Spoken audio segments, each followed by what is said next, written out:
And of course, there always is more than one, but Right. you know, it was kind of just like, wow. Okay, let's see. We should be live in a few seconds here. I'm gonna have to do a few things, but yeah, it was great. It was It was the best of times and the worst of the worst. No, it was, I can't even say it was the best of times. So yeah. So let's see here. Well, welcome. This is our second episode in our first season of Prophecy Talks. I'm sitting in for Jeanette, our good friend. This is her show. And you've joined us live. It is now 7 p.m. So if you joined us live, hopefully the audio is working. If not, please chat in the little window so I can adjust it accordingly. Just so you know, Val, that's delayed. So what you're saying there isn't exactly what we're doing right here. So anyways, it's my privilege to sit in for Jeanette, and she's away on vacation, and she'll be here in, I guess, in 2 sessions time. Our next session is with our good friend Yvonne Galensi. She's out there, probably watching pretty soon. We'll find out who's watching in a bit. But yeah, Yvonne Galensi was the lady that shared at the prophetic conference, prophecy conference, Prophesy Now. She shared that prophetic word. So we're going to ask her a bit more about that, ask her to unpack that and have a look at that different thing. But today it's my privilege to bring one of my good friends, Dyck, or Valerie Dyck. I guess we call you Valerie Dyck. Doesn't matter? It really doesn't. No. And so Valerie Dyck is with me today, and she is a good friend of mine. She's been a friend of mine for some time. She is an elder at New Life Church, and she's also a prophetic voice at New Life Church. And so for years she's been there doing different things. She also is the initiator or the instigator of the Prophet's Table with her good friend Rebecca. That's right. Mm-hmm. Yeah, and so she's recently, Bella's recently come to terms with and come out of the closet as a prophet, which is sort of my little play on words there. And so obviously I've got lots of questions. That. You do? I love that. So we've got lots of questions for Val about what that means to be a prophet, what it looks like, etc., etc. Let's see if there's anything we're missing. Oh yeah, Jeanette's saying hi from Manitoba. Hey, Jeanette. Hi, Jeanette. That's fun.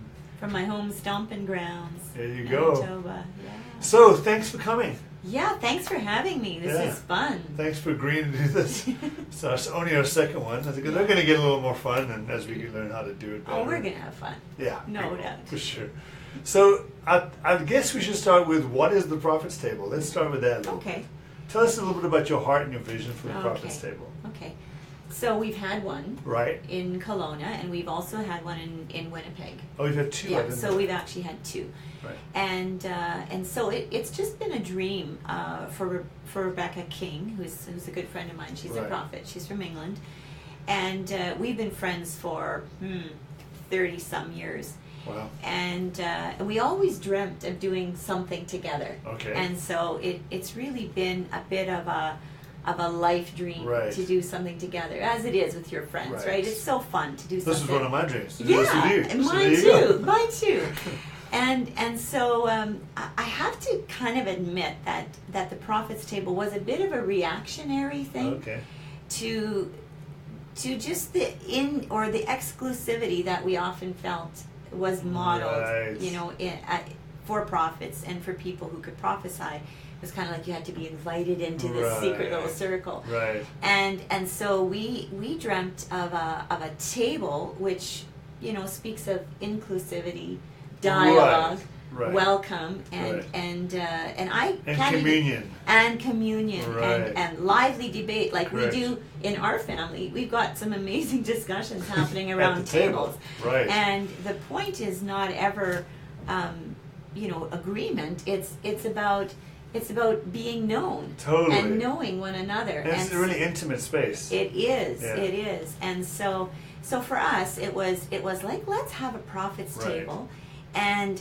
let's, you and I, Rebecca and me, just be really transparent, be vulnerable, be open to any questions that would come out, and let's just open up our hearts and say, here we are, like this is what it's like. These are some of the struggles to be a prophet, and some of the trials and things you've overcome, because when we talk to one another, we would often use the language or the phrase, man, if I had only known this when I was starting out, if I had only known, if I'd only had a mentor. If someone just told me. Somebody would just, somebody we could look up to, because remember, 30 some odd years ago, we basically had books. Right. And we had the odd conference that we would go Right. to.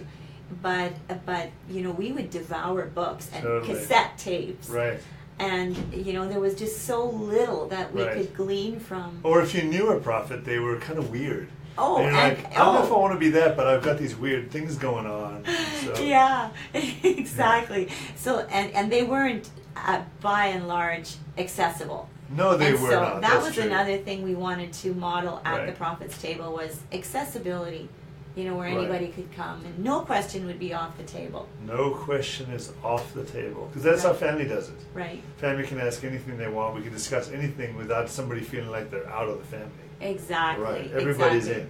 And there's no divorce, right? There's we're no not divorce, we're no not divorcing disqualifying. one another. Exactly. Yeah. Yeah. Just because you asked a question. Exactly. Yeah. So let's talk about the elephant in the room. What is a prophet? Let's just Is say that the it. elephant? Well, it can be for some people. I think some people, when they think of prophet, they think of this crazy person up on a hill with a staff yelling at the Israelites, or they think of somebody they've seen that's a prophet, and they're noisy and loud or obnoxious, and they're not really I'm sure. not noisy. Yeah, you're not. I'm not obnoxious. But they don't. They think they have to have some kind of divine I'm on a mountaintop with Moses and I'm getting divine Abraham moments. But let's just talk about what is a prophet to you? What does it mean to come out of the closet as a prophet? Well, like we talked about before, Graham, it's been about 30 odd years now. Right. When Rebecca, who is also a prophet, I already said that, Yeah. came to me and she gave me Jeremiah 1, where Okay. it talks about, I called you as a prophet to the nations. Right. And so that was like my first kind of encounter with Right. with thinking, oh my gosh, could this be me? What does that mean? Yeah, what does that And mean? this is 33 years ago. 33 years ago, and the only prophet I knew was Rebecca, and I looked at Right. her and I knew that I was nothing like her. Right. And so I'm like, wait a minute, she's like super extroverted, I'm super introverted. Right. She's very Because prophets tend to be the ones we know. Tend to yeah. And so that began, and I wasn't actually sure if she had blessed me or cursed me. Oh, honestly, wow. because that was the depth of my struggle Right. over the years. But fast forward to even just a year ago was when I feel like I finally put it to rest. A year ago. Yeah, a Wow. year ago. Just So that's a short 32 season. years of working through what it means to be a prophet. I'm sure you have some words of what it means to be a prophet. So what is a prophet? Yeah, so for me, it this sounds really simple, but for me, it's being who I am at this point. Right. I feel like the role of a prophet. I mean, there's so many examples of them in the Bible, Right. so I can only I'm going to talk about myself. Sure. And for myself, I feel like it's a role of a mentor. Right. There's a bit of teaching, although that's not a part of my gifting. But you can't mentor without Teaching a bit, for sure. And I've also got I do have a governmental call. I feel like, because I get asked to be on boards, and I love to Right. have input into foundational issues. As a prophetic voice. Yes. Right. And I love to build. Right. And so Hence the reason why you're an elder. That's part of what you do. exactly, as an elder. yeah. Right. And so you and I have talked about this as well. I feel there's such a need in the body of Christ, and especially in the body that I'm a part of right now, to be to parent prophetic Right. people, I totally to agree. mother, to Yeah. father prophetic people. Right. And to be one of those people that's just and I've said to my department many times now, I'm not going anywhere. I'm I'm not going to abandon you. Right. I'm staying that's the here. fear. That's the fear. Right. And so I feel like right now there's a real pull and a demand on the mothering Right. part of me, as much as there is on the prophet part. I mean, Right. I can't hardly separate it, but like I was explaining to you before, like I feel like overarching in my life is I'm now a mother. I'm 57 years old. Right. Not that it's an age thing, No. but I Certainly feel not. like the wisdom and the experience puts me automatically into a mothering role. Right. And then underneath that comes the fact that I'm a prophet and I'm an elder, and I've got a huge social justice side of me as You well sure do. that I've never really Right. explored. Mhm. But I'm You excited. starting to explore it? I'm starting to say, you know what, I'm not just called to the church. Right. I'm called That's to good. some real social justice Right. issues. And I find that a lot of times prophets have social justice and discernment come together Yeah. somehow. Yeah. I will say Does that answer your question? Yeah, it does. Okay. I think that, just to recap, I think what you're saying is that overarching, you're a mother, but as a gift, you have several gifts and several things that move your heart, and one of them happens to be prophetic or prophecy. And it is true what you said earlier to me about the scripture. The scripture does say somewhere, and I forget exactly where it says it, but that you have many teachers but few fathers. Right. And it's the same thing in this gift. We have many prophets but few fathers and mothers that will actually see this gift be transitioned from one generation to the next. And even when we met earlier, we talked about this. We talked about the fact that our concern is less about whether someone can hear God, but how well they steward the word and deliver it. Right. So still, again, what is a prophet? And I will say this, I'll add this. One thing I absolutely love about Val is that she's taken her gift, and let's be clear, she is a gift and she has a gift. Two different things. Right. One is she's able to hear the Lord. I think everybody can hear the Lord for themselves and also for others. But she's taken that gift, and then she has become a gift because God has called her to be a gift to the church that Jeremiah thinks she was talking about. And she's taken herself and submitted herself to her local body. I just want to say that is, in our definition, as we talked earlier, that is really where prophets flourish, actually, is where they are submitted in relationship. And so you're only, I think it was Bill Johnson that said, you're only as powerful as you are rightly related to the body. Because God still wants his bride to flourish, and we're called to the bride. Ephesians 4 says the prophets are called as a gift to the church. And so I'm helping sort of frame what she was saying about mothering, but she's also a prophet to the church. She's not a prophet outside prophesying at the church, she's prophesying from within. Is that a fair statement? That is. That's what I admire about you. Yeah, and right now I feel like my metron is primarily my local church, although through my relationships with, that are growing outside of even the province, I'm being called to different things as well. So that side is growing. But you got to mother your children first before you mother others. Yes. So, yeah. And I think it was Chris Valentin who talked about when you find your family. Right. That's when your gift really begins to flourish, right? And it doesn't flourish alone. No, it doesn't. And I have to say, that's a good word. Kudos to my amazing senior leader, Maddie. Right. Shout out for Maddie. Shout out, yeah. When he came on the scene, it was like something inside me came alive as a prophetic person. It was like, wow. Like finally. Right. And it was like now we can create a family where we have the same same DNA. If people even say that anymore, I don't know. Right. Where'd you find your tribe? I found my tribe, family, whatever community. I understand. But I think when you're rightly related inside of that, you can become alive. Totally. And that's my passion for prophetic people. Is that when and they don't have to be with me, they can be with you, or they can be with other people, fathers and mothers. But when you find your father, your mother, because the Bible also says that he sets the lonely in families. Right. And I do not know of a more lonely group of people than prophetic people. I think so. the biggest thing prophetic people struggle with is rejection. And they often feel it. Yeah. And if you're prophetic, you probably feel that sometimes too. So let's talk a little bit about, if you're new at this, there's probably a handful of you that are watching that are going, oh, I get these crazy dreams and I get these words and I don't know what to do with them. And so just that person, whoever that person is, how do you get started in this? Like, how do you wrestle through the first stages of being a prophet, or at least, at the very least, I don't want to offend your sensitivities, but at least as a prophetic voice, how do you take what you're getting and do something with it? Well, I guess there's a couple of different things that you could start at, and I think there's some amazing books out there you could tap into. Right. There's communities that you can tap into.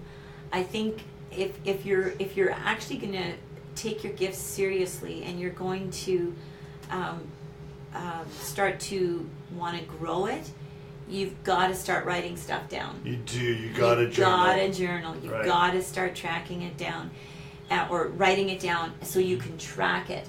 Totally. And find somebody who's further along in the gift than you are. Totally. And get with them. Right. So they can start reading your journal and say, I don't know, what did you mean by that?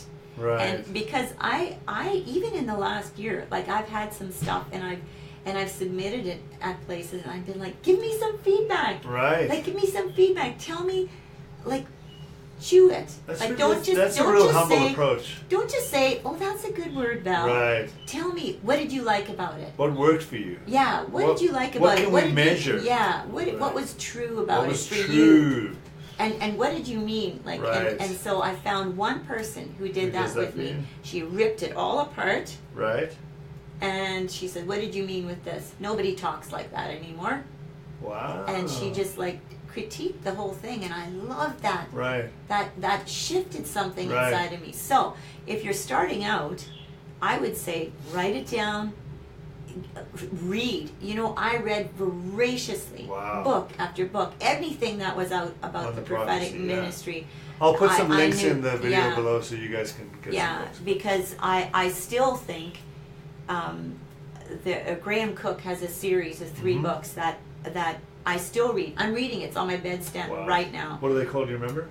Well, there's only, he said he would do 6, but he's only come out with 3, and one of them is prophetic wisdom, one of them is prophetic protocol, and I'm sorry, I can't remember the last one. And then I'll put it in the links. yeah, and then a more recent one by Sean Boltz, Translating God. Love Oh that my book. word, love it. Yeah. Yeah. That's Reading it for, I think, the 3rd time now. Right. Yeah. And Chris Vallison's books are good. Steve Thompson writes a good book. Stacey Campbell writes a good book. There's several books on the prophecy that you Yes, can read. yeah. James Gall. James Gall The writes some good Seer, books. Yeah. yeah. The Seers, that's a particular gift in Yeah, prophecy. yeah. So those are all books that great. I read, and they're available, and so much is online now. Yeah. Like, you can just type it in And get the audio book and listen to it while you're running, Yeah, or yeah. I don't run, but I'm just saying. supposedly. Supposedly. Yeah. I've heard people say. Yeah, they that run. They that run. Yeah, so That's good. So there's a lot of ways that you can begin to. I find that a lot of people, when they first start out, think that the entire word and the way they got it should verbatim come out. But I'm trying to teach people in our groups that we meet with to distill it down into a palatable version. Yes. I get this 10-hour-long dream, then I want to share 10 hours of talking. Yeah. And it feels like I'm 7 years in Tibet. I don't want to be 7 years in Tibet. I want you to give me the Coles Notes Yeah. versions. Yeah. What was the main It's good. shift, and how do I do it? Just tell the church, what did God tell you in the shortest amount of time, and then how do we do it? That's the biggest thing the church wants to Yeah. know. That seems How do fair. you land the plane? That's the verse or the phrase I Right. always use. Just land the plane, Right. because I'm a very bottom line person. People need bottom line. Yeah, so I need give bottom line. it to me, and because my Totally. attention doesn't stick Oh, with I it. can't. No, it just I'm doesn't like work. 15 minutes into someone's prophecy and I've No, forgotten the that's whole thing. way too Yeah, long. I can't do way it. too long. So try to distill it down. Yeah. Short, brief, and powerful. Yeah. Let's talk a little bit about how will someone know, and this is obviously the way you deal with people. How will someone know if the word is for them or for the church, particularly? If I get a dream at night, and I've been dreaming a little bit, and then I get the same dream over and over again, and it has characters in it, and I'm like, now I can start to recognize a pattern. How do I know if I have a gift, if I have a word for the church, or for somebody else, or for me? How do I know that it's mine and not theirs?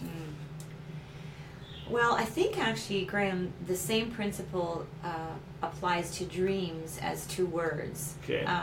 And that is because I've studied dreams for years. I Right. went through the John Paul Jackson training. Great and stuff. training. Very good training. Yeah. And that, and again, depending on if you're starting as like you're just starting out in the gift of prophecy, I would say, just kind of just weigh it in yourself, like just keep it here. Right. But if you're growing now and you've been prophesying for a while, and now you're coming into more of a prophetic lifestyle where you've got some supernatural things happening. Right. You're dreaming more. Well, I would say there's a really good chance that your word or your dream has an application for yourself, Right. and then for whatever community you're in, your metron. And then as you're growing even further, I think that some of the dreams we have, like some of the dreams I have, I would say some of the dreams you have now would have application to the city, and even to the nation, Right. And the body at large. But that takes a bit of a growth. Yeah. Because in my immaturity, I wanted to share everything because I thought everything was for everybody. Yeah. Right. And if I had a dream with you in it, then the dream was about you. Yeah, but then it's we not. study dreams, Right. and then it's like, okay, so who does Graham represent Who do I in represent? my dream? Right. So then it's like I would often have dreams about Heidi Baker, and often God would use Heidi Baker as an example of who he was in my life, because Heidi represented to me a very clean description of an application of God on this earth. So when I saw Heidi Baker, I was able to realize God is talking to me. I'm having a dream about God, not about Heidi. And that was an example. Exactly. Or so if I'm third person in the dream, or if it's about me in the dream, those are some indicators. But this is why it's good to be mentored. it is. You can have someone go, hey, do you really think that's about the church or about you? Let's work through that a little bit. Yeah. So we've come to sort of a basic ending here. I know your heart is for mentoring. I wish we could do more discussions about all of that. Well, the whole dream thing could be a whole 20-minute it could be segment. 20 minutes for sure. Honestly, And we'll have you back. We're just like tapping the surface No, here. I just wanted people to get to know you a Yeah. little bit and see who you were, especially people that don't know who you are. You really have been, we come together